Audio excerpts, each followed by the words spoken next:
Ah, petite mise au point avant de commencer. Le prochain épisode d'entrée est presque entièrement écrit, mais je vais devoir attendre pour tourner certaines scènes en extérieur. Et du coup, l'épisode ne sortira pas avant quelques semaines après la fin du confinement. Et du coup, pour ne pas que vous vous enfuyiez, je vais vous proposer du contenu à travers de cette nouvelle série. Sur ce, bonne vidéo! Salut à tous, j'ai pas envie de vous emmerder avec à quel point la période est difficile tout ça, donc on passe direct au concept de la vidéo, les c'est bon je les ai vus. Et comme leur nom le laisse supposer de façon méga subtile, il s'agira de parler de films que c'est bon je les ai vus parce que j'avais très envie de les voir. Alors le but c'est juste de vous parler vite fait de films selon ma vision du truc. Pas de faire l'historique du studio, du réalisateur, de la fabrication du truc ou des techniques mises en scène dedans, c'est pas le délire. L'idée c'est juste de vous partager mes niveaux de lecture des films que je vais voir, des films que je vais rattraper et vous pourrez en discuter avec moi en commentaire. Après tout le débat c'est un peu le but de la chaîne. Et j'ai décidé de faire ça par paquet de films, style ceux de tel ou tel réalisateur, de telle ou telle franchise, de telle ou telle entreprise. Ce sera plus simple. Et pour la première vague, on va faire les films Ghibli. Alors, j'ai un rapport assez distant à Ghibli en général, j'en ai pas vu plus de 2 durant mon enfance, j'étais plus sur le Disney à l'époque. Mais il y a un an ou deux de ça, je me suis dit que ce serait pas mal de les rattraper, et du coup, voilà, c'est l'occasion. Alors, dans l'ordre, j'ai pas vu Mon voisin Totoro, Le tombeau des Lucioles, Souvenir goutte à goutte, Je peux entendre l'océan, Pom Poko, Porco Rosso, Mes voisins Yamada, Pogno sur la falaise, La colline au coquelicot, Le conte de la princesse Kaguya, et Tortue rouge. Alors j'ai noté aussi la série d'animation Sonzuku no Musume Ronya, parce que j'ai vu que c'était la seule série produite par Ghibli, mais je sais pas si j'en parlerai, hein, peut-être que j'aurai la flemme. Et j'ai aussi noté Le château de Cagliostro parce que c'est le premier film de Hayao Miyazaki en dehors du studio, mais je sais pas si j'en parlerai parce que j'ai pas vu Lupin 3, donc peut-être, peut-être pas, on sait pas. Et cette intro est déjà suffisamment longue, alors passons au sujet de la vidéo, Arrietty, le petit monde des chapardeurs. L'histoire se déroule au Japon en 2010. Les chapardeurs sont de petits bonshommes hauts d'une dizaine de centimètres qui vivent sous les planchers et tentent de ne jamais être vus par les humains. Comme leur nom l'indique, ils vivent de chapardage, mais n'empruntent que le strict nécessaire. Le film relate les aventures de la jeune chapardeuse Arrietty et sa famille logeant dans une maison de poupée, dans un univers plein de dangers. L'arrivée d'un jeune garçon nommé Sho, enfant souffrant venu se reposer dans cette maison de campagne, va complètement transformer l'existence de notre héroïne. Ouais, j'ai piqué mot pour mot le synopsis de Wikipédia. Qu'est-ce que tu vas faire ? Le film est sorti en 2010 et est le premier du réalisateur Hiromasa Yonebayashi, qui avait aussi bossé sur d'autres films du studio avant en tant que scénariste. Et donc, qu'est-ce que ça vaut ?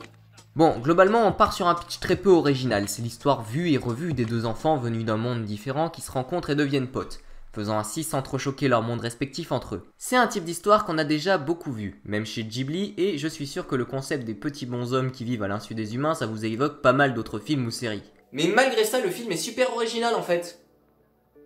C'est ouf. Au niveau du développement de l'histoire en tout cas. J'avoue que je m'attendais pas trop à ça. Alors comme j'ai dit au début, tu t'attends au coup classique du film qui va faire son Avatar numéro 53.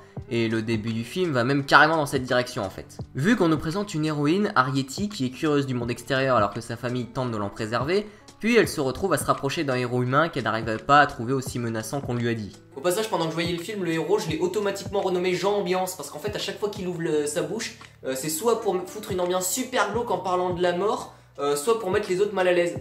C'est un mec adorable.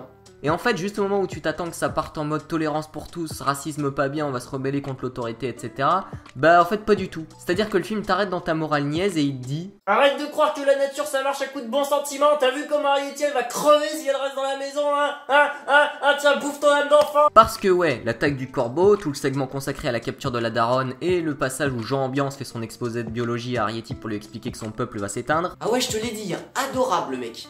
Sert selon moi à appuyer le fait que dans cette histoire le statu quo de départ est bien, que c'est la bonne façon dont cet univers doit marcher et que les héros n'ont pas à se rebeller contre quelque chose qui ne peut être changé. Que la nature, si elle a ses aspects magnifiques et est source de choses exceptionnelles comme cette rencontre avec un peuple atypique, a aussi ses aspects cruels, que ce soit une maladie presque incurable chez un gamin de 15 ans ou même la chaîne alimentaire. Et déjà, c'est original dans le contexte d'un film Ghibli où généralement la nature c'est le bien absolu, genre la forêt dans Nausicaa ou l'arbre du château dans le ciel. Mais c'est pas non plus gratuit, c'est surtout le parfait support pour appuyer le vrai message du film, l'espoir. Parce que comme je l'ai dit plus haut, c'est un film de Yonebayashi et qui fera plus tard Souvenir de Marnie, un film qui a des thématiques très proches. Donc ça fait sens ce que je te dis. La rencontre des deux mondes redonne confiance en leur vie difficile aux personnages. Elle ne cherche pas à bousculer l'univers mais à exploiter son concept pour enseigner une morale. Arrietty acceptera sa fuite de l'homme et de vivre sa pseudo-romance avec le mec qui ressemble à Acnologia, tout en ayant l'espoir de vivre en harmonie avec eux un jour. Et notre Jean Ambiance retrouvera un peu de joie de vivre avant sa potentielle mort lors de son opération. Bon, on peut reprocher aux personnages d'être plus des fonctions que des vrais personnages, mais c'est pas non plus trop gênant. Chacun a une personnalité qui se démarque suffisamment et surtout aucun n'a vraiment un trait de caractère trop énervant qui ferait qu'il ne mérite pas d'être là. Et ça amène à un truc qui rapproche vachement le film des contes de fées à l'ancienne. Les personnages n'évoluent pas vraiment. Alors, c'est un mot qu'aujourd'hui on utilise dans toutes les critiques comme critère de qualité absolue, hein. Il faut que les personnages évoluent, mais en vrai c'est pas aussi simple. Parce que si on regarde bien du début à la fin du film, y a globalement rien qu'à changer. Les chapardeurs restent dans leur mentalité évasive vis-à-vis des humains dont ils dépendent, et les humains ils savent toujours pas que les chapardeurs existent. Et même les héros qui se séparent à la fin en ayant juste au final passé un bon moment. Le film montre que t'as pas besoin de chambouler ton univers pour raconter une histoire et que si celui-ci est suffisamment intéressant, sa simple découverte peut suffire. On découvre la mentalité des personnages, leur environnement et la façon dont ils vont vivre. Bon, ça fait un peu documentaire animalier sur les bords, mais ça marche. Parlons de la fin d'ailleurs. Qui, bien qu'elle soit très ouverte, est selon moi la meilleure scène du film, parce que non seulement elle appuie la morale en nous laissant espérer que tout se passe bien pour les persos après coup, tout en étant satisfaisante vu qu'elle nous laisse quand même pas mal de pistes d'imagination possibles. Ça c'est une belle fin. Bon, le scénar est pas non plus exempt de défauts. Déjà le rythme peut faire un peu chelou vu qu'on se concentre pendant 40 bonnes minutes sur Arrietty au lieu de Shaw. Ouais, c'est son vrai nom à l'autre. Mais ça, à la limite, ça passe, parce que ça renverse un peu le prisme du héros humain qui découvre le monde des nains. Là, c'est les nains qui découvrent le monde des humains. Non, le vrai problème, c'est sur le personnage de la mamie servante qui veut capturer les mini-pousses. Alors, non seulement tu sais pas pourquoi elle les veut, ça pourrait autant être pour les vendre, les bouffer ou juste les mettre dans des bocaux au-dessus de son lit. Et en plus, c'est pas vraiment comme si elle se repentait à la fin, donc elle sert pas à grand chose. Et en plus, elle est pas méga convaincante. J'ai prié à plusieurs moments pour que ça se termine tout de suite avec un chasseur tourné dans sa tronche. Auquel cas j'aurais tout pardonné. Bon, au final ça arrive pas, mais voilà, ça reste un tout petit défaut, le film avance quand même. Faut parler de l'animation aussi. T'as des détails de partout, on dirait que chaque objet a été vraiment sculpté et reproduit ligne par ligne au dessin tellement c'est détaillé. La végétation et la roche font plus vrai que nature et plus important, il y a tellement de couleurs qu'on se croirait dans un atelier de peinture. Et moi bah j'aime beaucoup les couleurs. Beaucoup. Les autres Ghibli que j'ai vus jusque-là étaient aussi très soignés, avec plein de petits détails qui rendaient leur univers concret. Mais là, c'est clairement un niveau au-dessus et ça remplace largement les séquences grandiosement épiques qu'on pouvait proposer les autres films, vu qu'ici le scénar ne le permet pas vraiment. D'ailleurs, c'est pas juste là pour faire joli, il y a plein de scènes qui jouent sur ce niveau de détail en faisant en sorte de configurer l'espace avant et après, pour que quand les actions se passent, t'as l'impression que ça pourrait réellement arriver. Le film est un délice à voir, et ça appuie le concept de base de se centrer sur des mini-nains, ainsi que la morale d'apprécier ce qui nous entoure. Ajoute à ça la musique vraiment magnifique, en plus avec plusieurs passages chantés et en plus composés par des Français et la VF d'excellente qualité, hein, comme dans tous les films Ghibli, et ça devient quasiment impossible de pas au moins trouver le film plaisant à voir et à entendre.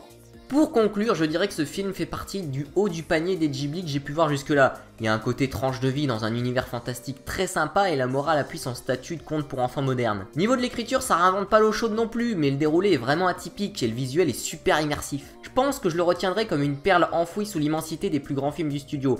Perle qu'on ne retient pas forcément, mais qui sera toujours agréable de déterrer de temps à autre pour s'y replonger le temps d'un instant. Voilà, c'était mon avis sur Arrietty et le petit monde des chapardeurs. Je t'invite à en débattre en commentaire, et la prochaine fois on parlera de Porco Rosso. Salut!